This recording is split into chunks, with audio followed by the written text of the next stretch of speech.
This time she was sober enough to know what was going and again pleaded for me to stay. Hello everyone, welcome back to my channel Aura Zone Stories. Today we have a story where this woman requested her husband to give her another chance, so that she can fix everything. Let's see what actually happened.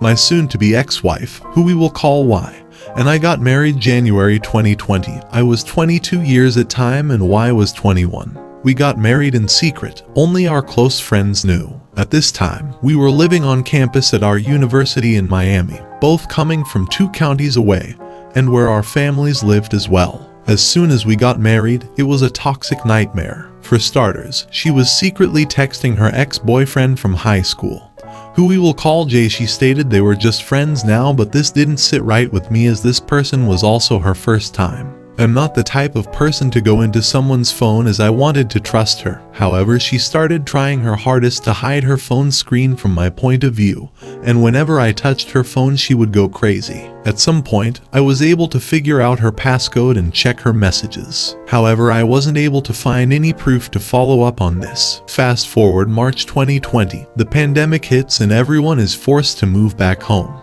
We were in a weird position as we still haven't told our families, so we wore our rings in secret. Everything was seemingly okay until the first week of April 2020. She just randomly stated she wanted a divorce. It shattered my heart to hear that, as I cried and begged her to stay. I tried asking where did I go wrong or if I wasn't doing enough for her. She just stated she just didn't love me anymore, and that she wasn't the one for me. For about a week I was trying my best to save our marriage. I was at her mercy to try to make things work out, but she's extremely stubborn. At the end of that rough week, I decided to finally accept that she doesn't want to be with me anymore. It was hard to accept, but I figured we shouldn't drag this along anymore. I only asked for her to return the wedding rings I gave her. However, she refused to give them back as she stated it was a gift from her and she was entitled to keep them. Legally speaking, she may have been right, however I didn't feel like she deserved to keep them as we were no longer going to be together. The rings were real and I was only a payment plan for them for about 3 years, with only 4 months in so far. We argued about this over the phone to the point I hung up and cried to myself in bed. My mother asked what was going on. I confessed everything to her and she held me in her arms and told me everything was going to be okay. The next day we both went to Y's home to where we confronted her mother and told the truth to her as well. It became an argument between our mothers, with Y still upstairs refusing to see me but was texting me asking what was going through my mind, get our families involved. It was then agreed by our mothers that the rings would be given back to me but on another day. About 2 days later, I get a call while at work from Y. She was crying stating that her mother was kicking her out because she got married in secret. She stated she still loved me and was willing to give us another try, agreeing to cut off Jay, and that we should move in together and leave as a married couple. Being the idiot who was in love at the time, I rushed out of work to meet up with her and then we immediately started looking into apartments in the area. I was able to get us an apartment that was fairly cheap due to the pandemic, and the move-in date was within 3 days. When I got home, I told my parents the news and my mother was not happy about this. She explained that I was making a mistake, that I need to rethink all this. My father was disappointed but stated it's my life, my choice. For the next few days, my friends helped me move things from my place and I barely talked to my parents within those days. It was heartbreaking for my mother the most and hurt me seeing my mother upset as well. First day in, I felt like our marriage was finally moving in the right direction, and I was finally feeling that happiness I was feeling before she told me she wanted to divorce me. However, that happiness did not last long. A few weeks after moving in, we get invited out for some drinks, and when we got back home, I went through her phone to find conversations between her and a different ex, who we will call E. The messages went as far as around the time she asked for a divorce, and this made my legs crumble. She was passed out on the bed. However, I woke her up by splashing water on her and started screaming at her. She was confused as she was still tipsy, but I was very furious and yelled at her for over 2 to 3 hours. At one point, I demanded her to leave as she was starting to come back to her senses. She began swinging at me and chasing me around the apartment, actually punching me a few times and clawing at me. I'm not a violent person at all. I took the abuse and just locked myself in the room to keep her away from me. She started crying and begging me to forgive her, to the point she was on her knees and stated she would do anything to make up for it. We just began arguing and then slowly talking about this situation through the bedroom door. Eventually, we both calmed down and went to bed, as it was 4 a.m. when this was happening. I didn't sleep, however, and when 7 a.m. came around, she woke up with only half the memory from what happened overnight. I yelled everything back to her again, but this time she was sober enough to know what was going and again pleaded for me to stay. She cried, stating she had nowhere else to go. In that moment, I hated her very much, as I feel she stole me from my family, my friends, and my life. About what I saw in the messages, there was nothing that stated they've done anything physical, at least from what was texted. However, there was conversations that had physical tensions, such as her calling E attractive and E stating they should make a video together, which I still consider cheating. After further arguing, I told her as long as she promises nothing happened between her and E, I better not see her talking to E ever again, or I will leave her this time. She pleaded that nothing ever happened, but during the same conversation I asked if anything had happened between her and Jay. She paused and said no. It was at the moment that made me want to investigate this further. My gut told me this was only the beginning of what was to come next and turn my world upside down. I'll explain more on this another day.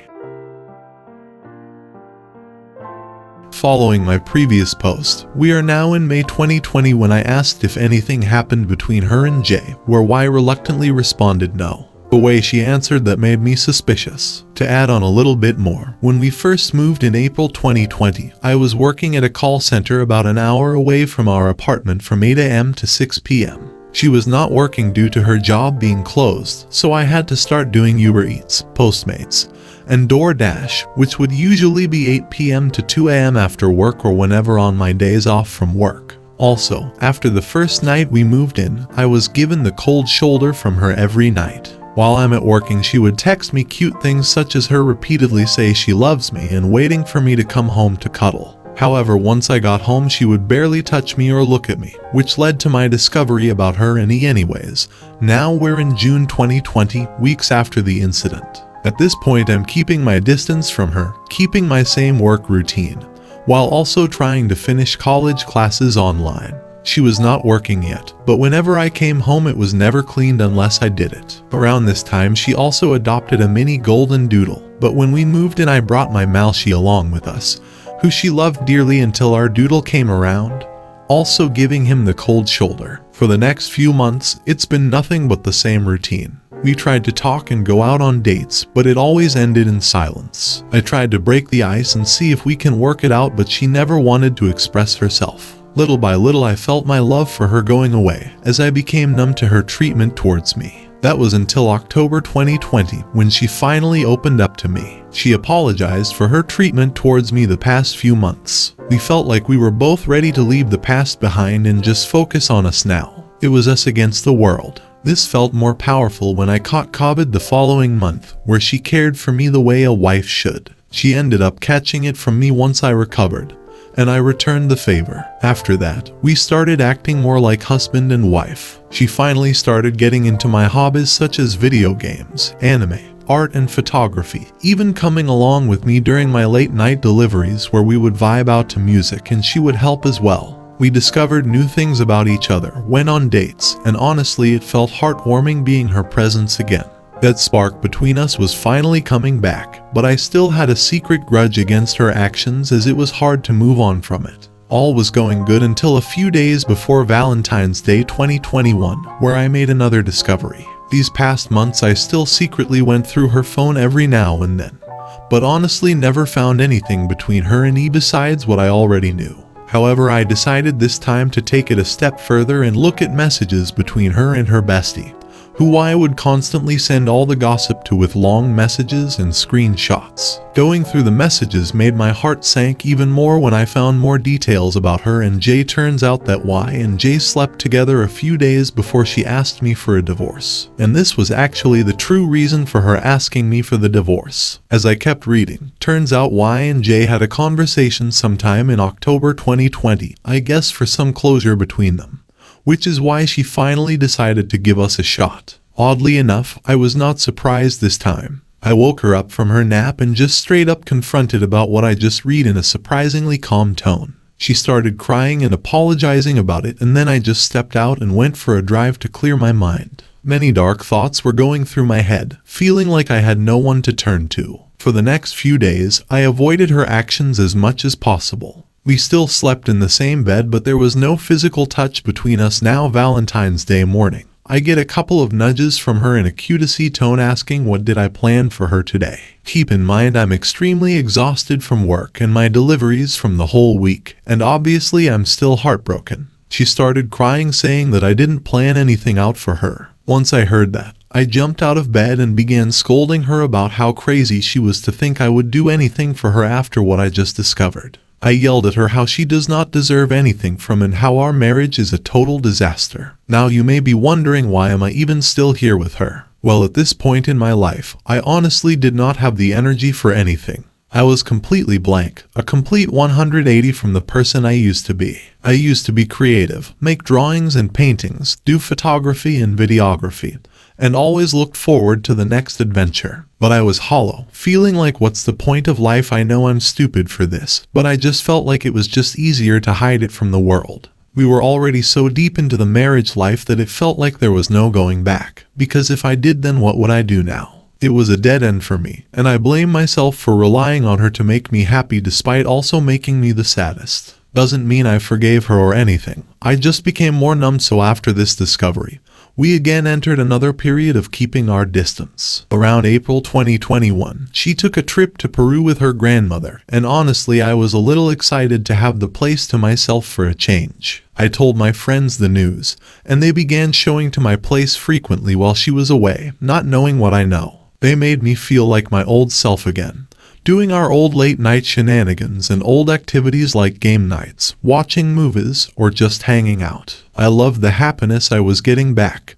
even if it was for a moment. At the same time, the lease on our apartment was up by the end of May 2021, and I've been speaking to my father about my possibilities. That same month, my mother went up to Chicago to spend time with family's members for the remainder of the year, and my dad came up with the idea of letting me and Y stay at their home while he follows her to Chicago. I agreed, but Y wasn't so enthusiastic about it. However, I didn't need her approval. It was either here or having our rent twice the price from before for another year. I moved back in with my parents June 2021. Y is still in Peru but was returning in the next few weeks. I finally felt at home again, moving back into my old room and seeing the layout that represented my spirited youth I once had. I enjoyed my last few weeks of freedom, but I knew this happiness wasn't going to last forever. As Y finally returned from her trip from Peru, the next part of this story is where crap really hits the fan, almost costing me my life.